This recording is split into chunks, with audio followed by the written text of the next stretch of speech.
Hi students, welcome back to Kalvi Craft. இந்த வீடியோல நம்ம பார்க்க போறது CBSE Class 9 Science Exploration bookல இருக்க Chapter 2 Cell the Building Block of Life. Already இந்த சாப்டர் ஃபுல்லா பார்த்துட்டோம். இப்போ கடைசியா ரிவைஸ் ரிஃப்ளெக்ட் ரிஃபைன் டாபிக் இல்ல சில கொஸ்டின்ஸ்லாம் கொடுத்துருப்பாங்க இல்லையா, அதோட ஆன்சர்ஸ்லாம் டிஸ்கஸ் பண்ணலாம். First question, differentiate between the following pairs of terms based on the clues given in parenthesis. First one பாத்தீங்கன்னா செல் மெம்பரேன், செல் வால், அது ரெண்டுத்துக்கும் உள்ள டிஃபரன்ஸ். அண்ட் எதை பேஸ் பண்ணி அந்த டிஃபரன்ஸ் கேட்குறாங்கன்னா பெர்மியபிலிட்டி. அந்த பெர்மியபிலிட்டிங்கிறது செல் மெம்பரேன்ல எப்படி இருக்கும், செல் வால்ல எப்படி இருக்கும். நமக்கு தெரியும் செல் மெம்பரேனுங்கிறது ஒரு செலக்டிவ்லி பெர்மியபிள் மெம்பரேன்னு அதோட டெஃபினேஷன் அப்பவே நம்ம படிச்சோம். அப்படின்னா என்ன, அது சிலது மட்டும்தான், ஸ்பெசிபிக் சப்ஸ்டன்ஸை மட்டும்தான் அது வழியா பாஸ் பண்ண விடும். It allows only specific substances to pass through based on the cells need. அந்த செல்லோட நீடை பொறுத்து ஸ்பெசிபிக் சப்ஸ்டன்சஸை மட்டும் அந்த செல் மெம்பரேன் வழியா பாஸ் பண்ண விடுது. அது வந்து செலக்ட் பண்ணது இல்லையா, எதை பெர்மிட் பண்ணணும் உள்ள போகணும்னு. அதனால இது செலக்டிவ்லி பெர்மியபிள் அப்படின்னு சொல்றோம். ஆனா செல் வால் பாத்தீங்கன்னா அது ஃப்ரீலி பெர்மியபிள், எது வந்தாலும் அது உள்ள விட்டுரும்.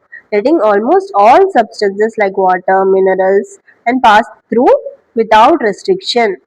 எந்த ரெஸ்ட்ரிக்ஷனும் இல்லாம நீ தான் வரணும் நீ தான் வரக்கூடாது அந்த மாதிரி எதுவுமே இல்லாம it permits all of them, all substances is permitted. அதனால it is freely permeable சொல்லலாம்.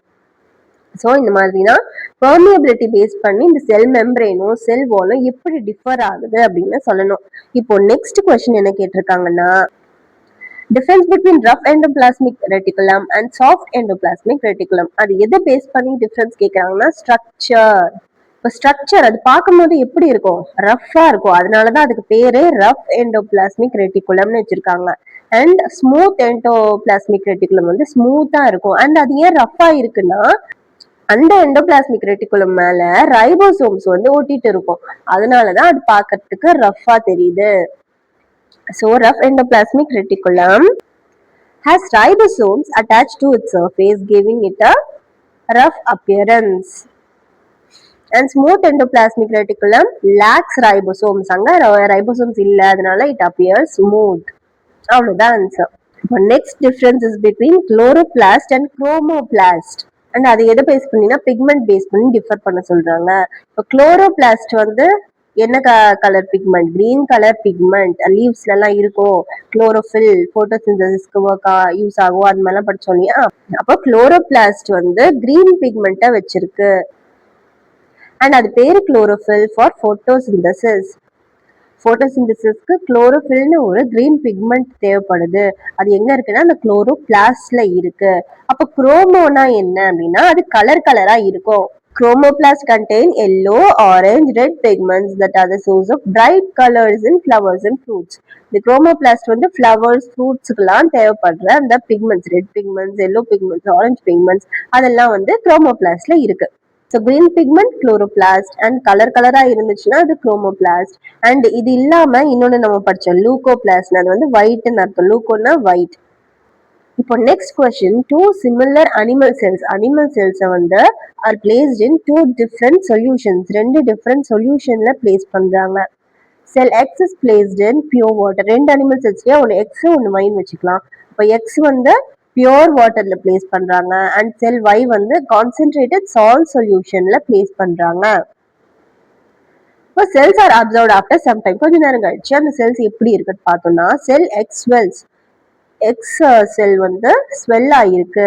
அதே செல் Y பாத்தீங்கன்னா ஷ்ரிங்க் ஆயிருக்கு, சுருங்கி போயிருக்கு. Which statement provides the correct explanation for the above observation.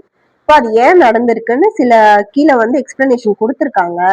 1 2 3 4 ஆப்ஷன்ஸ்ல அது எது கரெக்ட்னு கேட்குறாங்க. சால்ட் மாலிக்யூல்ஸ் மூவ்ட் இன்டு செல் Y. இங்க சால்ட் மாலிக்யூல்ஸ் வந்து செல் வைக்குள்ள மூவ் ஆயிருக்குமா. நம்ம எப்பவுமே என்ன பார்த்தோம், ஆஸ்மோசிஸ் நடக்கும், வாட்டர் தான் மூவ் ஆகும் அப்படின்னு பார்த்தோம். அப்போ இது ஃபர்ஸ்ட் ஒன் தப்பு. Water moved into cell X. Cell X வந்து ஸ்வெல் ஆயிருக்கு. அப்போ water moved into cell X correct தான். And more water moved out of the cell Y than the salt solution entered in it. Salt solution வந்து அந்த செல் வைக்குள்ள போறதை விட அந்த water வந்து அதிகமா வெளியில போயிருக்கு அப்படின்னு சொல்றாங்க. வாட்டர் வெளியில போனதுனால அது ஷ்ரிங்க் ஆயிருக்கு செல் வை, அது ஓகே தான். ஆனா சால்ட் சொல்யூஷன் என்டர் ஆன கதை அதெல்லாம் வந்து தப்பு. இங்க வந்து வாட்டர் மட்டும் தான் மூவ் ஆகும், சால்ட் சொல்யூஷன் வந்து உள்ள வெளியில போகாது. Water moved into cell X and moved out of the cell Y through the cell membrane. இப்போ இங்க பாத்தீங்கன்னா water moved into cell X, அதனால அது ஸ்வெல் ஆயிருக்கு, கரெக்ட். அதே மாதிரி moved out of cell Y through the cell membrane, cell membrane வழியா cell Yல இருக்க வாட்டர் வந்து வெளியில வந்திருக்கு, அதனால அது ஷ்ரிங்க் ஆயிருக்கு. அப்ப இது வந்து கரெக்ட். இப்போ செகண்ட்க்கும் தேர்டுக்கும் பாத்தீங்கன்னா சேம் எக்ஸ்பிளனேஷன் தான். இங்க சால்ட் சொல்யூஷனுமே என்டர் ஆகும் அப்படின்னு சொல்லியிருக்காங்க, பட் அங்க தப்பு. வாட்டர் மட்டும் தான் மூவ் ஆகும், அதுக்கு பேர் தான் ஆஸ்மாசிஸ். அதனாலதான் இந்த செகண்ட் ஒன் தப்பு, ஆனா தேர்ட் ஒன் கரெக்ட்னு சொல்றேன். இப்போ ஃபோர்த் ஒன் பாத்தீங்கன்னா solute movement cause osmosis in both cells. Water மூவ்மெண்ட்டுக்கு பேரு தான் ஆஸ்மாசிஸ், ஆனா இங்க சொல்யூட் மூவ்மெண்ட். வாட்டர்ல சால்ட் வாட்டர்ல எது சொல்யூட்? சால்ட் தான் சொல்யூட், ஆனா சால்ட் மூவ் ஆகுது, வாட்டர் தான் மூவ் ஆகும். அப்போ அங்க வாட்டர் மூவ்மெண்ட் காஸ்ட் ஆஸ்மாசிஸ்னா அது கரெக்டா இருந்திருக்கும், ஆனா இங்க சொல்யூட் மூவ்மெண்ட்னு தப்பா கொடுத்திருக்காங்க. So the answer is water moved into cell X and moved out of cell Y through the cell membrane. இதுதான் கரெக்டான answer, third option. Third question, look at the diagram of a cell in figure 2.20. Identify the parts labeled from A to G. இங்க ஒரு செல்ல வந்து ABC அதோட parts mark பண்ணிருக்காங்க. Correctly match with their functions given below. இங்க வந்து functions எல்லாம் கொடுத்திருக்காங்க, அந்த ஆர்கனல்ஸ் வந்து என்ன பண்ணும், அதை வச்சு அது என்ன ஆர்கனல் அப்படின்னு நீங்க கண்டுபிடிக்கணும். அண்ட் இப்போ நீங்க பி வந்து இங்க நியூக்ளியஸ் மார்க் பண்ணுதா, அப்போ அந்த பி தான் நியூக்ளியஸ். அந்த நியூக்ளியஸ்ல வந்து இங்க என்ன ஃபங்க்ஷன் பண்ணுது அப்படின்னா controlling all the activities of the cell. அது யார் பண்ணுவா? நியூக்ளியஸ் தான் பண்ணுவா. அப்போ இந்த ஃபர்ஸ்ட் ஃபங்க்ஷனோட ஆன்சர் வந்து நியூக்ளியஸ், அண்ட் அந்த பிக்சர்ல என்னவா மார்க் பண்ணிருக்கு? பியா மார்க் பண்ணிருக்கு. So the answer is B, nucleus. அங்க ஏன் பி போடுறோம்னா இங்க மார்க் பண்ணது, இந்த பிக்சர்ல மார்க் பண்ணது வந்து ஆப்ஷன் பி, அதனால பி மார்க் பண்ணிருக்கோம். அதோட பேர் என்னன்னு நம்ம தான் எழுதணும், நியூக்ளியஸ். இப்ப next, site of cellular respiration. Cellular respiration எங்க நடக்கும்? நீங்க நிறைய ஆர்கனல்ஸ் பத்தி படிச்சிருப்பீங்க, அப்ப செல்லுலார் ரெஸ்பிரேஷனும் ஒரு இடத்துல நடக்கும். அது எங்கன்னா மைட்டோகாண்ட்ரியால குளுக்கோஸ் அண்ட் அதர் மாலிக்யூல்ஸ் வந்து broke down ஆயிட்டு இட் ரிலீசஸ் எனர்ஜி.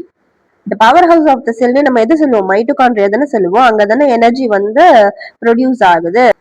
அது எப்படி ப்ரொடியூஸ் ஆகுது? குளுக்கோஸ் அண்ட் அதர் மாலிக்யூல்ஸ் எல்லாம் வந்து broke down ஆயிட்டு அங்க எனர்ஜி ரிலீஸ் பண்ணுது. அந்த ப்ராசஸ்க்கு பேரு தான் செல்லுலார் ரெஸ்பிரேஷன். அப்ப அது எங்க நடக்குது? மைட்டோகாண்ட்ரியால நடக்குது. இங்க மைட்டோகாண்ட்ரியா எங்க மார்க் பண்ணிருக்காங்க? Option A. இதுதான் மைட்டோகாண்ட்ரியா. அதுக்குள்ள வந்து கிறிஸ்டிங்கிற ஒரு ஃபிங்கர் லெக் ப்ரொஜெக்ஷன் இருக்கும் பாருங்க, அந்த மாதிரி இருந்துச்சுன்னா அது மைட்டோகாண்ட்ரியா அப்படின்னு ஞாபகம் வச்சுக்கோங்க. இப்போ third one, storage organelle that also provides rigidity to the sell. Store பண்றது அப்படின்னா உங்களுக்கு என்ன ஞாபகம் வருது? வேக்யூல்ஸ். வேக்யூல்ஸ் தான் அதுல பெருசா இருக்கும் அந்த செல்லையே, அங்கதான் வாட்டர் மினரல்ஸ் எல்லாமே ஸ்டோர் ஆகும். அண்ட் இந்த செடிக்கு தண்ணி ஊத்தாம இருந்தா அது வில்ட் ஆயிடும் படிச்சோம் இல்லையா? ஏன்னா அதுல இருக்க அந்த வாட்டர் எல்லாம் போனதுனால அது வந்து ரொம்ப வீக்கா அந்த மாதிரி தெரியும், வில்ட் ஆயிடும்.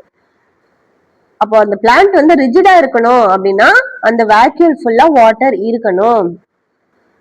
அப்போ ரிஜிடிட்டி ஆஃப் த செல்ல வந்து இந்த வேக்யூல் ப்ரொவைட் பண்ணுது. அப்போ இந்த third one answer vacuole. And இங்க பெருசா இருக்கு பாருங்க இந்த ஜி, இந்த பெருசா இருக்க அந்த ஸ்பேஸ் தான் வந்து வேக்யூல். So G option.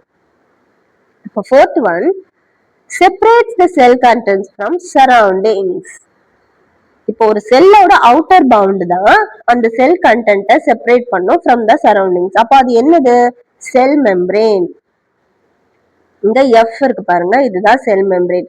எஃப்க்கும் வெளியில ஒண்ணு இருக்கு ஈன்னு, அது வந்து செல் வால். ஏன்னா இது வந்து ஒரு பிளான்ட் செல், அதனால செல் வால் செல் மெம்பரேன் ரெண்டுமே இருக்கு. உங்களுக்கு இங்க டவுட் வரலாம், ஒருவேளை செல் வாலா இருக்கும். ஆனா நெக்ஸ்ட் பாயிண்ட் பாருங்க, it provides the structural rigidity to the cell. Cell wall தான் ஸ்ட்ரக்சரல் ரிஜிடிட்டியை தருது. ஒரு பிளான்ட் குட்டி பிளான்டா இருந்தாலுமே அது ஸ்ட்ராங்கா அப்ரைட்டா நிக்குதுன்னா அதுக்கு காரணம் அது செல் வால் இருக்கிறது தான். ஒருவேளை அங்க ஆஸ்மாசிஸ் நடக்குது, செல் மெம்பரேன் மூலமா வெளியில வாட்டர் உள்ள வாட்டர்னு அந்த மாதிரி செல்லோட கண்டென்ட் ஸ்ட்ரிங்க் ஆனாலுமே அந்த செல் வால் வந்து ஸ்ட்ரிங்க் ஆகாது அப்படின்னா ஒரு எக்ஸ்பெரிமெண்ட் பத்தி படிச்சோம் இல்லையா? அப்ப அந்த ரிஜிடிட்டி எது தருதுன்னா செல் வால் தான் தருது. ஸோ அந்த அவுட்டர் மெம்பரேன் என்னது? செல் வால் இ. அண்ட் எஃப்ங்கிறது அதுக்கு உள்ள இருக்கிறது செல் மெம்பரேன். அதுதான் அந்த சரௌண்டிங்ஸ்ல இருந்து இந்த செல்ல செப்பரேட் பண்ணி காட்டுது. இப்போ sixth one, packs and stores materials received from endoplasmic reticulum. அந்த பேக்கேஜ் அண்ட் ஷிப்பிங் அப்படின்னு சொன்னாலே உங்களுக்கு என்ன ஞாபகம் வரும்? கோல்கை அப்பேரட்டஸ். அது எண்டோபிளாஸ்மிக் ரெட்டிகுலம் சிந்தசைஸ் பண்ண புரோட்டீன்ஸ் லிப்பிட்ஸ் எல்லாமே பேக்கேஜ் பண்ணி வெசிக்கல்ஸா அனுப்பும், ஷிப்பிங் பண்ணும். ஸோ இந்த 6th ஒன்க்கான ஆன்சர் வந்து கோல்கை அப்பேரட்டஸ். அது வந்து எங்க இருக்குன்னு பாத்தீங்கன்னா இங்க சி இருக்கு. அந்த பிக்சர் நீங்க படிக்கும் போது பார்த்திருப்பீங்க இல்லையா, இந்த மாதிரி தான் இருக்கும். ஸோ சி தான் அந்த கோல்கை apparatus. அண்ட் 7th ஒன் கடைசியா helps in manufacturing food. Food யார் மேனுஃபேக்சர் பண்ணுவா? இதுக்கு முன்னாடியே போட்டோசிந்தசிஸ் மூலமா பிளான்ட்ஸ் ஃபுட்டை மேக் பண்ணும் யூசிங் குளோரோஃபில் அப்படிலாம் படிச்சோம். அந்த குளோரோஃபில்ங்கிறது எங்க இருக்கு? அந்த கிரீன் பிக்மெண்ட் குளோரோபிளாஸ்ட்ல இருக்கு. அண்ட் அதுவுமே மார்க் பண்றது ஈஸி தான். கிரீன் கலர்ல இருக்கு பாருங்க, ஆப்ஷன் டி கிரீன் கலர்ல இருக்கு, அதுதான் குளோரோபிளாஸ்ட். ஸோ அவ்வளவுதான், இந்த கொஸ்டின் முடிஞ்சிருச்சு, எல்லாத்தையும் மார்க் பண்ணிட்டோம். Next one, which of the following options of the pair of cell organelles are correctly placed under the given categories? அதாவது எந்த ரெண்டு பேர் வந்து கரெக்டா இருக்கு? ஃபர்ஸ்ட் பேர் வந்து லூகோபிளாஸ்ட், செல் வால். லூகோபிளாஸ்ட் வந்து பிளான்ட்ஸ்ல இருக்குமா அப்படின்னு கேட்டீங்கன்னா இருக்கும். அண்ட் இங்க செல் வால் ஆப்சென்ட் இந்த அனிமல் செல்ஸ் அப்படின்னு கொடுத்துருக்காங்க. கரெக்ட் தான். அனிமல் செல்ஸ்ல வந்து செல் வால் இருக்காது. பிளான்ட் செல்ஸ்ல அப்புறம் பாக்டீரியா ஃபங்கைல தான் இருக்கும், அனிமல் செல்ஸ்ல இருக்காது. ஸோ இதுவுமே கரெக்ட் தான். அண்ட் உங்களுக்கு இங்க டவுட் வரலாம், குளோரோபிளாஸ்ட் தானே பிளான்ட்ஸ்ல இருக்கும், லூகோபிளாஸ்ட் எப்படி இருக்கும்? லூகோபிளாஸ்ட்னா அது ஒரு டிரான்ஸ்பரண்டான பிக்மெண்ட் ஆச்சே அப்படின்னா, லூகோபிளாஸ்ட் வந்து லீவ்ஸ்ல தான் இருக்காது. இப்போ லீவ்ஸ்ல குளோரோபிளாஸ்ட்ல தான் அந்த குளோரோஃபில் இருக்கும், அதை வச்சு ஃபுட் சிந்தசைஸ் பண்ணுவாங்க போட்டோசிந்தசிஸ் ப்ராசஸ்ல. ஆனா மற்ற பார்ட்ஸும் இருக்கு இல்லையா, லீஃப்ல தான் அந்த குளோரோபிளாஸ்ட் கிரீன் கலர்ல இருக்கும். மற்ற பார்ட்ஸ் லைக் ரூட், சீட்ஸ், அது எல்லாமே சேர்ந்தது தான் அந்த பிளான்ட். ஸோ லூகோபிளாஸ்ட் வந்து அந்த மாதிரியான பார்ட்ஸ் ஆஃப் த பிளான்ட்ல இருக்கும். அப்போ ரெண்டுமே கரெக்ட் தான். இப்போ next, mitochondria present in the plant cell. கரெக்டா? கரெக்ட் தான். பிளான்ட் செல்ல மைட்டோகாண்ட்ரியா இருக்கும். Ribosomes absent in the animal cells. கரெக்ட்னா இல்ல, தப்பு. ஏன்னா ரைபோசோம்ஸ் வந்து இருக்கும் அனிமல் செல்ஸ்ல, அது இருக்கும், ஆனா இங்க இல்லன்னு கொடுத்துருக்காங்க, அப்போ இது தப்பு. இப்போ செல் வால் present in the plant sell. Cell வால் வந்து பிளான்ட் செல்ல இருக்கும். கரெக்ட். இப்போ கோல்கை apparatus is absent in the animal செல். இல்ல, கோல்கை apparatus வந்து இருக்கும் அனிமல் செல்ஸ்ல, ஆனா இங்க இல்லன்னு போட்டிருக்காங்க, இங்க ஆப்சென்ட்னு போட்டிருக்காங்கல்ல, அப்ப அது தப்பு. இப்போ lysosomes present in the plant cell இருக்கும். கரெக்ட் தான். ஆனா இங்க வந்து endoplasmic reticulum is not present, absent in the animal cells. அப்போ இங்க தப்பு. ஏன்னா இது எல்லாமே இருக்கும், செல் வால் மட்டும் தான் இருக்காது, அது மட்டும் தான் கரெக்ட். மற்றது எல்லாமே இருக்கும், ஆனா இங்க ஆப்சென்ட்ங்கிற அந்த லிஸ்ட்ல கொடுத்துருக்காங்க, அதனால இது எல்லாமே தப்பு. அப்ப எது கரெக்ட்? ஃபர்ஸ்ட் ஆப்ஷன் லூகோபிளாஸ்ட், செல் வால், இது ரெண்டும் தான் கரெக்டான பேர். Fifth question, two students Renu and Rohit were having a discussion on the plastids. Plastids பத்தி ரேணுவும் ரோஹித்தும் பேசிட்டு இருக்காங்க. Renu emphasized that all parts of the plants, even roots, contain plastids.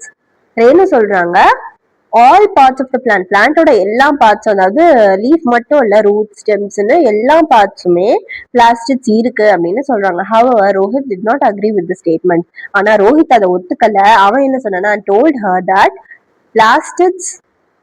plastids are absent in plant roots since the roots are underground and do not need to perform photosynthesis. Plastics வந்து ரூட்ஸ்ல இருக்காது, ஏன்னா அங்க வந்து photosynthesis நடக்காது, லீவ்ஸ்ல தான் நடக்கும், அதனால plastics வந்து லீவ்ஸ்ல தான் இருக்கும் அப்படின்னு அவன் சொல்றான். அப்போ யார் correct?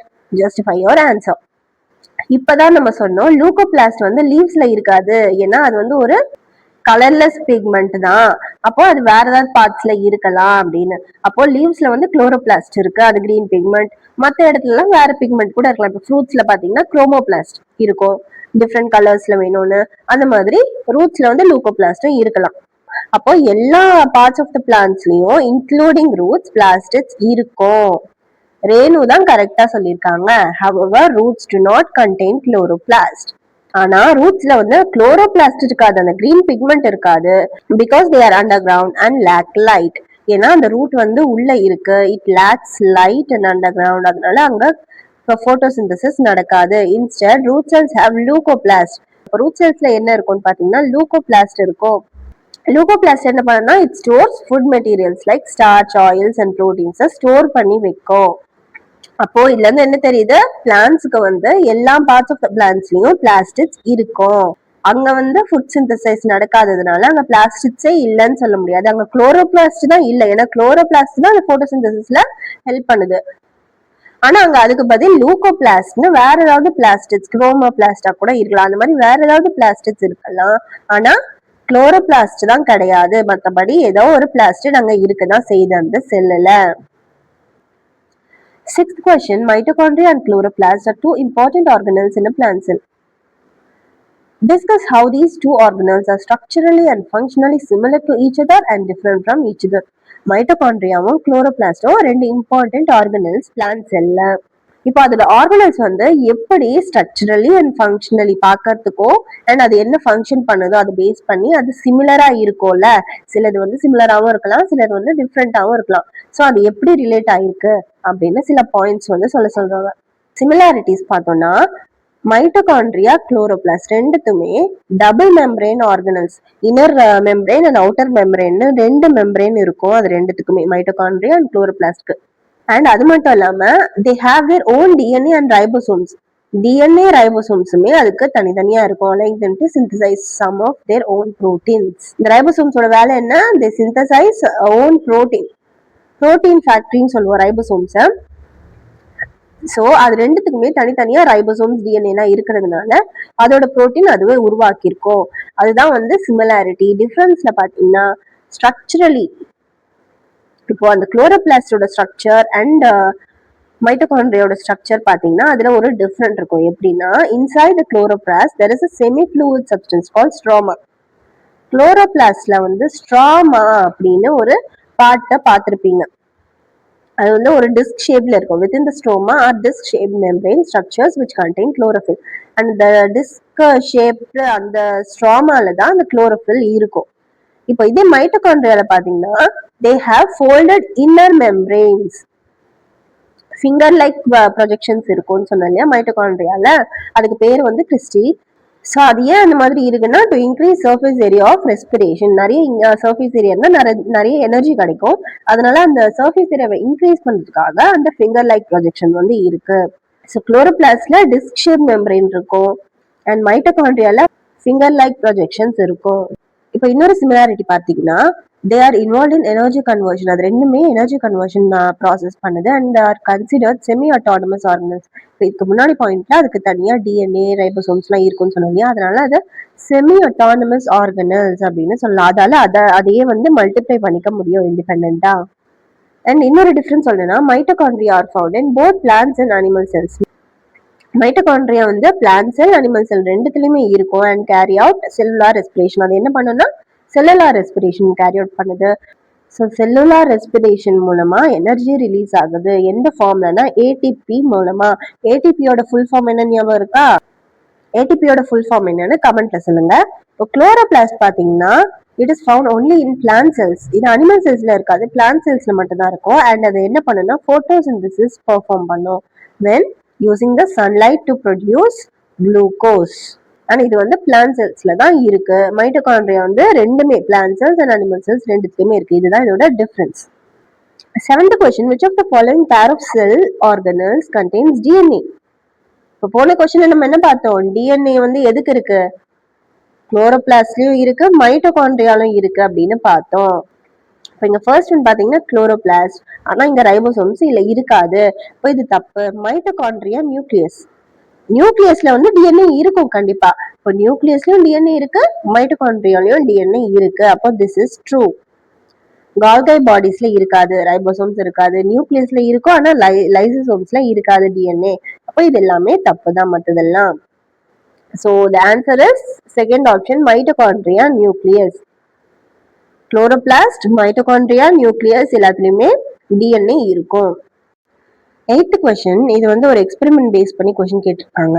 Researcher carried out an experiment in which he took 2 carrots of similar size. Similar சைஸ்ல இருக்க 2 கேரட்டை எடுத்துக்கிறோம் and she placed 1 carrot in plain water and other in concentrated salt solution.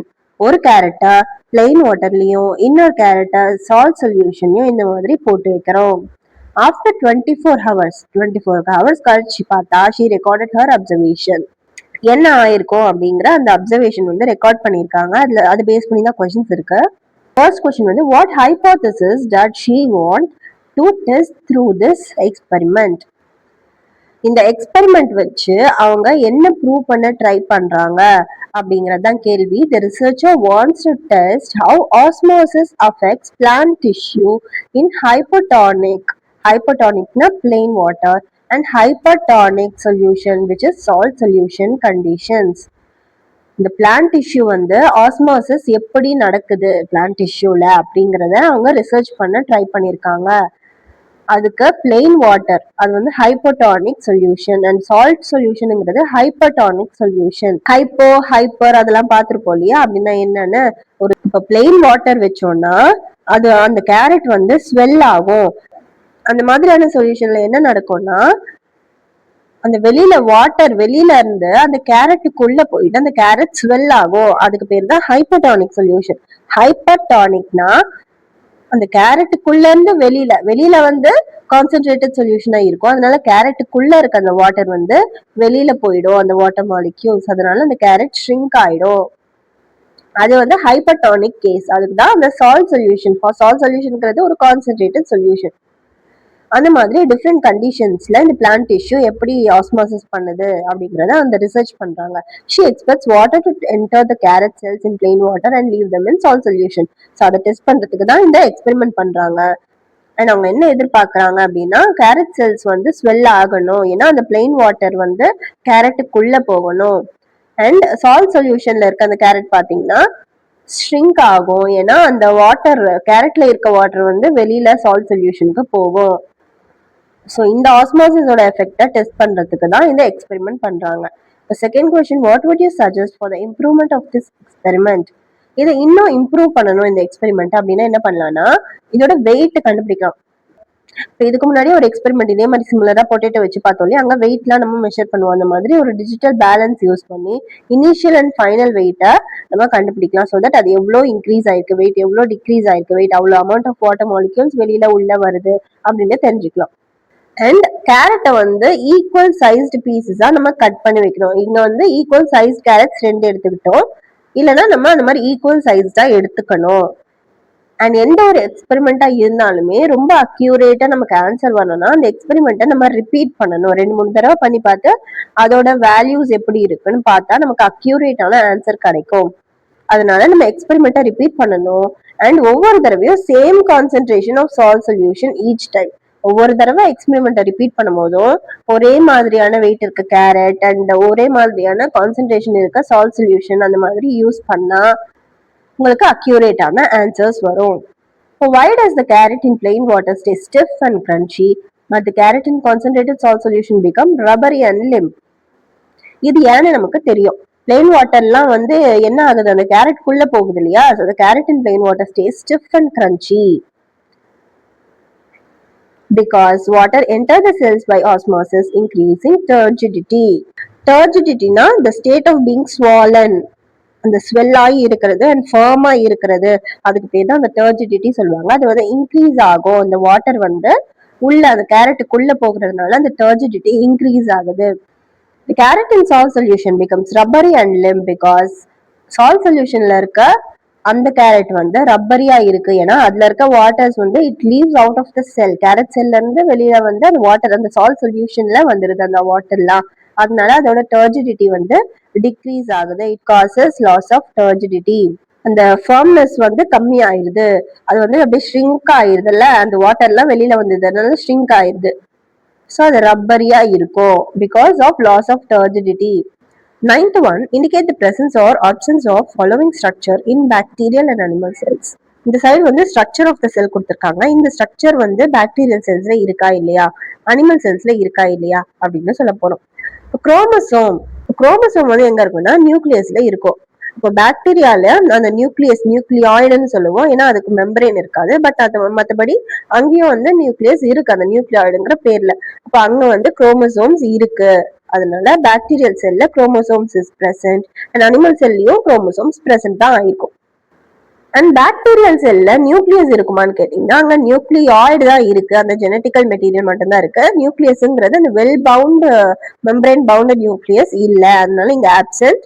Animal செல்ஸ்ல அது பிரசன்ட் ஆயிருக்கும். மைட்டோகாண்ட்ரியா பாக்டீரியல் செல்ல இருக்குமான்னு கேட்டீங்கன்னா கிடையாது.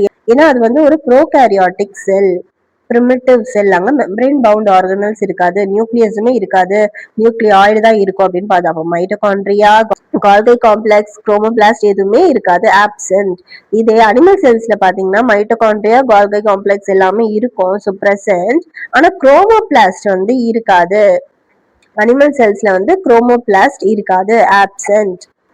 ஏன்னா பிளாஸ்டிக்ஸே அனிமல் செல்ஸ்ல இருக்காது. பிளாஸ்டிக்ஸ்ங்கிறது என்ன சொல்லுவோம்னா kitchen of the cell, chloroplast வந்து கிச்சன் ஆஃப் த செல்னு சொல்லுவோம். ஏன்னா அங்கதான் அந்த ஃபுட் ப்ராசஸிங் நடக்கும். பிளான்ஸ் வந்து அதுவே தானா ஃபுட் சிந்தசைஸ் பண்ணும். அதனால அந்த பிளான்ட் செல்ஸ்ல வந்து இந்த குரோமோபிளாஸ்ட் பிளாஸ்டிக்ஸ் தேவை. ஆனா அனிமல் செல்ஸ் வந்து அதுவே ஃபுட் ப்ரொடியூஸ் பண்ண தேவையில்ல, அது வந்து வெளியில அந்த ஃபுட்டை சாப்பிடலாம். அதனால அனிமல் செல்ஸ்க்கு அந்த பிளாஸ்டிக்ஸ் தேவையில்லை, குரோமோபிளாஸ்ட் தேவையில்லை. இப்போ இது வரைக்கும் நம்ம பார்த்த கொஸ்டின்ஸ்லாம் உங்களுக்கு புரிஞ்சிருக்கும்னு நினைக்கிறேன். இப்போ மீதி இருக்க கொஸ்டின்ஸை நெக்ஸ்ட் வீடியோல பார்க்கலாம். உங்களுக்கு ஏதாவது டவுட் இருந்தா கமெண்ட்ல சொல்லுங்க. அண்ட் இந்த சாப்டர்ல இருக்க மற்ற வீடியோஸ்லாம் பார்க்கணும்னா பிளேலிஸ்ட்டை செக் பண்ணி பாருங்க. தேங்க்ஸ் ஃபார் வாட்சிங். இந்த வீடியோ உங்களுக்கு பிடிச்சிருந்ததுன்னா லைக் பண்ணுங்க, உங்க ஃப்ரெண்ட்ஸ்க்கு ஷேர் பண்ணுங்க. அண்ட் ஃபார் மோர் வீடியோஸ் கல்வி கிராஃப்ட் சேனலை சப்ஸ்கிரைப் பண்ணுங்க. தேங்க்யூ.